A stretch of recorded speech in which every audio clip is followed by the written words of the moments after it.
Controle de qualidade de cor.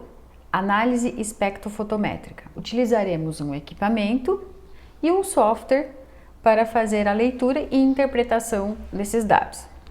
Dependendo da marca do equipamento e do software, os recursos variam um pouco, mas de modo geral os recursos fundamentais estão presentes. O software, geralmente, ele é customizável, então começaremos o nosso ensaio fazendo a customização desse relatório. Uma observação: a calibração do equipamento já foi realizada e ele está ok.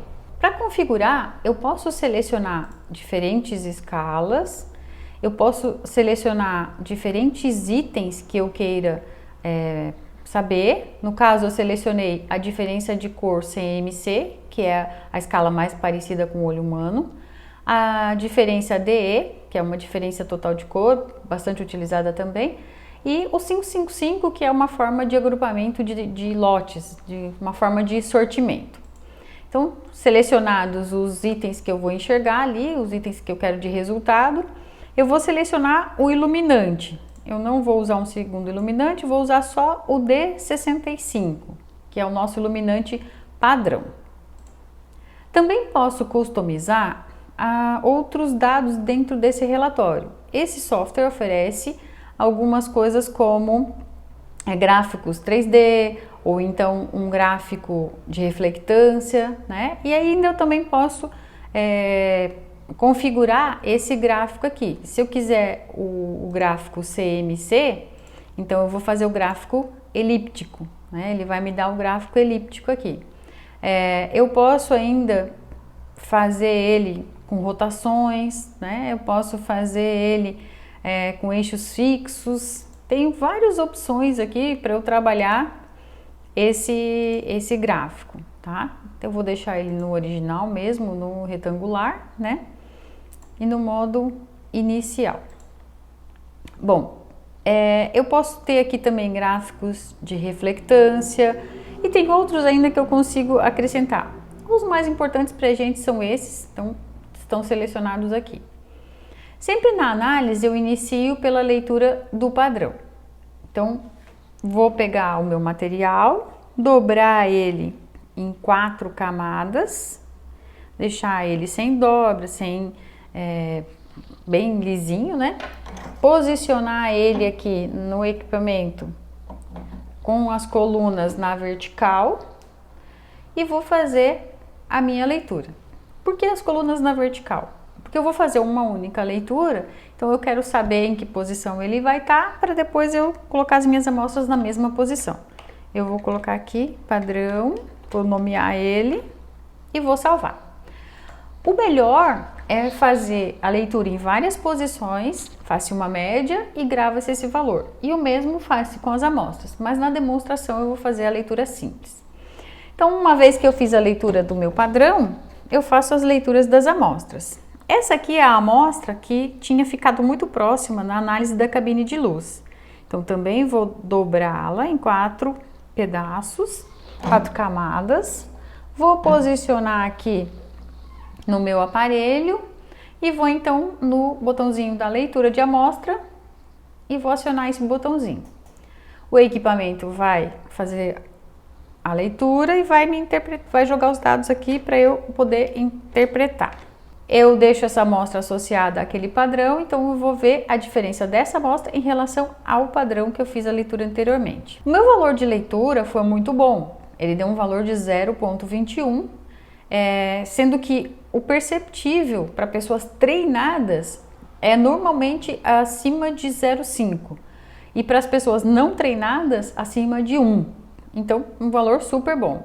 Essa escala 2:1 aqui é uma escala que a gente escolhe para o CMC, é um setup que a gente faz, que faz com que a gente dê um peso maior para cromaticidade, para mudança de tonalidade, saturação, do que para luminosidade. Que isso faz com que essa escala seja mais próxima do olho humano. O ΔE total deu 0,42, que ainda é um valor muito bom também. O ΔE total também normalmente tem uma tolerância em torno de 1 ponto. Acima disso, todo mundo praticamente percebe essa diferença de cor. Então, essa amostra também estaria aprovada nessa escala. E o 555 significa que essa amostra pode ser agrupada, ela está muito próxima do meu padrão, né? Então, todas as leituras aqui indicam que a minha amostra vai estar muito próxima do meu padrão. Então, colocamos agora uma amostra que sabemos que a leitura foi ruim na cabine de luz. Vou acionar o botãozinho de leitura, vou nomear essa amostra como amostra 2, ela está vinculada a um padrão que já está gravado ali. E a leitura dela foi uma leitura muito ruim, então ela deu um índice CMC de 3,31, que já apareceu como vermelho aqui.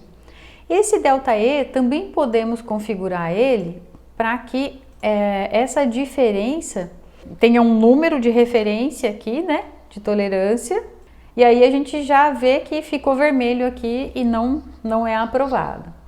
A mesma coisa acontece no grupamento 555. Eu precisaria de um valor muito próximo de 555, com pelo menos só com 1 de diferença, né, para poder fazer o agrupamento. E aqui a gente vê que o último eixo aqui, inclusive, ele caiu fora, ele não consegue nem colocar isso dentro dos blocos de tolerância. Então essa amostra aqui com certeza seria reprovada. Um resultado parecido com o que a gente teve lá na cabine de luz. Tenho mais uma amostra aqui que tem uma condição intermediária. Ela não está totalmente fora do padrão de cor, mas ela não está com uma cor legal. Vamos ver o que o espectrofotômetro vai me dizer.